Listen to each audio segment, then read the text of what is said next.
Greetings everyone, Nick on Planet Ripple here. Welcome to episode 5 of LEGO Rewind. Today's focus is the Adventures theme released in 1998, or as you might know it by the name of its leading man, Johnny Thunder. Johnny is an army veteran turned archaeologist who hunts for treasure and donates his findings to museums, traveling the world accompanied by his mentor Dr. Kilroy and Pippin Reed, a photographer who reports their findings to World Magazine for all to follow the trio's adventures. Johnny himself is kind of a weird mix of a more kid-friendly Indiana Jones and the late Steve Irwin, really laying it on thick with that Australian accent, yeah boy. A mummy and a mystery.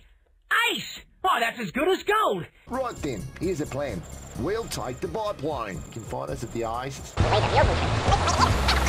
He's corny, yeah, but it's the good kind of corny that's charming enough to enjoy unironically, and he left a strong impression on my generation of LEGO fans. These characters also make appearances in the LEGO Studios theme. If you think that's a cool crossover, check out this Jurassic Park 3 theme set. I think it's safe to expect this three-way mashup to appear in a couple of future videos too. Heck, these characters were everywhere for a few years. There were loads of Flash games featuring them that unfortunately probably won't be playable for much longer, what with Flash being phased out now. Johnny Thunder was LEGO's superstar for a time, making too many appearances in various LEGO media for me to count. The first line was set in Egypt, with a good lineup of sets. It's hard to count exactly how many thanks to a weird practice LEGO did a lot at the time, and still does to this day, where they changed the number attached to a set and sometimes the name so they could re-release it after a couple years or just change it for a new country. Sometimes this was the difference between releasing in America and Canada and the rest of the world. I've run into this a little bit with every theme I've made a video about so far. One of these early adventure sets released 3 times. Even this is nothing. Just look at how many ways this holiday jet was released for various countries. It really goes to artificially inflate the theme's lineup. So don't get too excited when you look up these old themes and see 30 set names. When you leave out the repeats, I think this first adventures line features about 15 sets, which is pretty good. I appreciate this line in particular for being probably the most grounded of the time, aside from Town or whatever. Just look at how small and quaint this Sphinx is, it's adorable! At a time when LEGO was in trouble and basically trying out everything, desperately hoping something would stick, this was probably the most traditional in a sense, with those good old bricks from before all the slopes and curves and macaroni and crazy new colors of our time took over. Those more modern elements were just starting to creep up here. It feels like dipping your toes into the last days of a completely different era, just moments before some great transformation took place.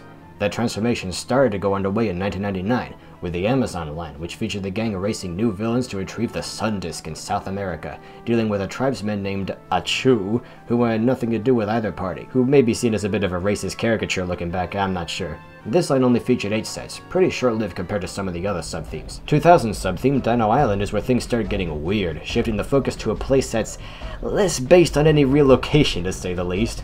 And it's also the point where we enter that weird time when LEGO started using lots of big pieces. And I'm not just talking about the dinosaurs. Surprisingly though, the price to piece ratio was about the same here as it was in the previous lines, when you'd think the addition of those dinos and other new elements would have bumped up the price a bit.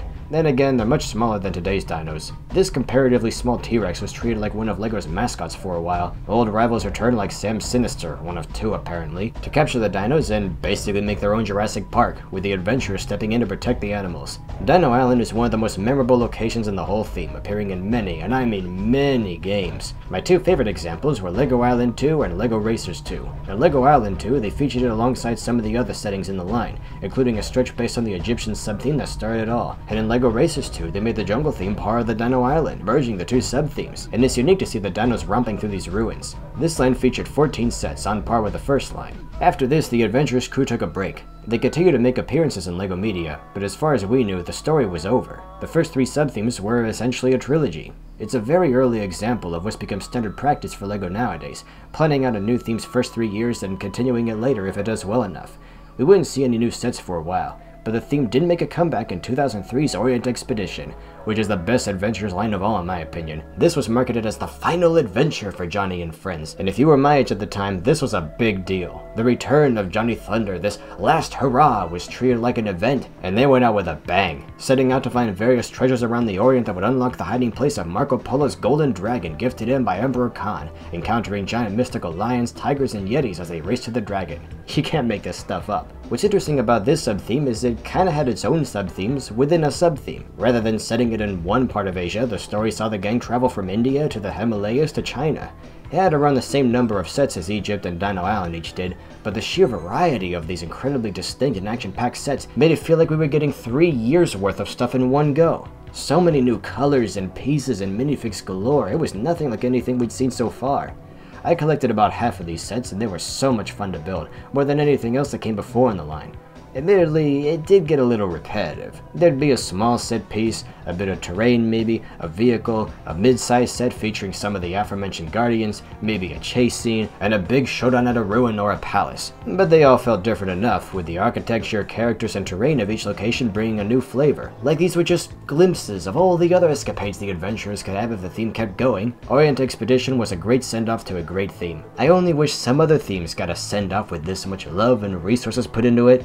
As you can imagine, the Adventurers line was put to bed after this. Johnny was said to appear in some form in the cancelled LEGO Universe game, later appearing in several shots of the Emmett Awards when the LEGO movie was released, and he even made a return in set form for the first time in over a decade in the Super Secret Police Dropship set, with all the modern accoutrements you could expect, like backprinting. That's kind of amazing. It makes you wonder how it would go if LEGO ever seriously took another swing at making a new Adventurers follow-up. We've gotten similar things since, like 2011's Pharaoh's Quest, but these minifigs are corny in the way I don't much like. They play it too straight for me to care. But at least that theme had some inspired builds, with a huge focus on Egyptian monuments that would spring to life and attack the minifigs. With so many cool set pieces, this theme easily could have been an Adventurers reboot if you think about it. Just swap out these characters for Johnny and the gang, and I bet you these sets would have printed money. I know that could be seen as just nostalgia pandering, but I kinda get that vibe from this line already, like, hey kids, you remember that old Johnny Thunder line? You want something kinda similar? Here you go! They may as well have gone all the way with it and just called it Adventurers Pharaoh's Quest. Has a nice ring, doesn't it?